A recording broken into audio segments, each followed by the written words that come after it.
High hi friend, দেখো ইলিশ মাছের সর্ষে পোস্ত। সর্ষে পোস্ত দেখো, এর মধ্যে ভাপা হবে। কি কি দিয়েছি? লবণ হলুদ দিয়ে প্রথমে মাছটাকে মাখানো হলো। আর তার মধ্যে মশলা হচ্ছে কাঁচা লঙ্কা, সর্ষে, পোস্ত আর 4-5টার মতো কাজু দিয়েছি। দিয়ে ওটাকে একসাথে মিক্সিতে গ্রাইন্ড করে এবার মাখানো হবে। তারপরে পরে আগে থেকে একটু তেল দিয়ে রেখেছি যাতে লেগে না যায়। তারপরে জাস্ট এটা আমি এভাবেই করি, এটা ইজি প্রসেস মনে হয় আমার। আর তারপরে মাছগুলোকে দিয়ে দেবো, 2টো সিটি দেবো, ব্যাস ডান আমার ইলিশ মাছ। ইলিশ ভাপা রেডি। প্রথমে তো আমি ভুলে গেছিলাম যে আমি ভিডিও করব, তাই সব হয়ে গেছে। তো এই জন্য তোমাদেরকে সব বলে দিলাম যে কি কি দিয়েছি।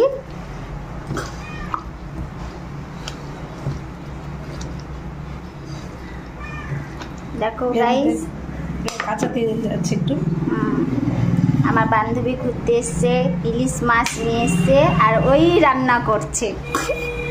দেখো কেমন হচ্ছে রান্নাগুলো, কমেন্ট করে একটু বলবে।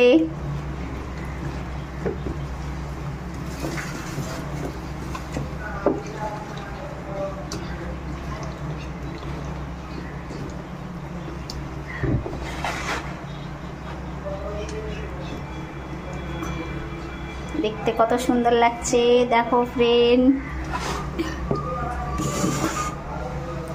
এবার দিয়ে দিই এর মধ্যে, সাজিয়ে দিই। সাজালে একটু ভালো হবে।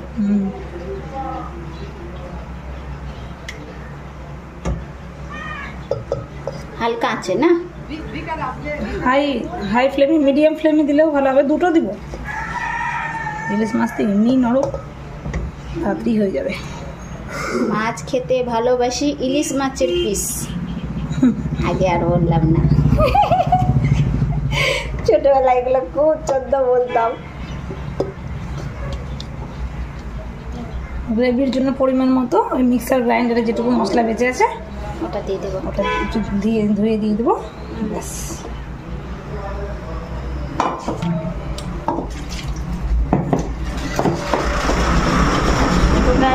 আমার বান্ধবী খুব সুন্দর সুন্দর রান্না করে। আমি শুধু পারি না রান্না করতে, আমি পেট ভরা রান্না করতে পারি।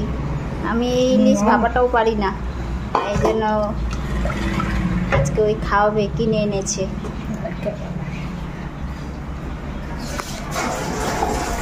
দেখো গাইস কত সুন্দর লাগছে। হ্যাঁ দাঁড়া করছি।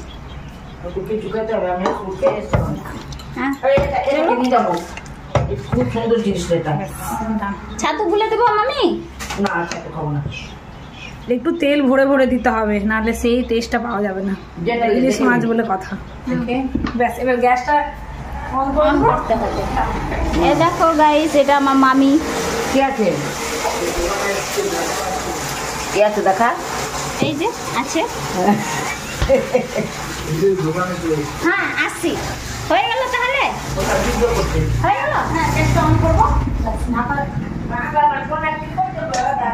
এই কুকারটা বন্ধ করলাম।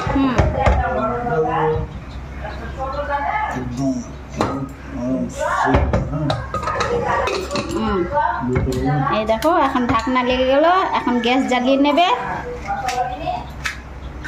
তারপরে এরপরে হওয়ার পরে গাইস তোমাদেরকে দেখাবো। তো এখনকার মতো এইটুকু। দেখো ফ্রেন্ড, এই যে এখন ঢাকনা খোলা হবে। এই যে গাইস দেখো কত সুন্দর। ক্যামেরাটাতে জাস্ট গরম গরম ভাতটাকে সার্ভ করতে হবে।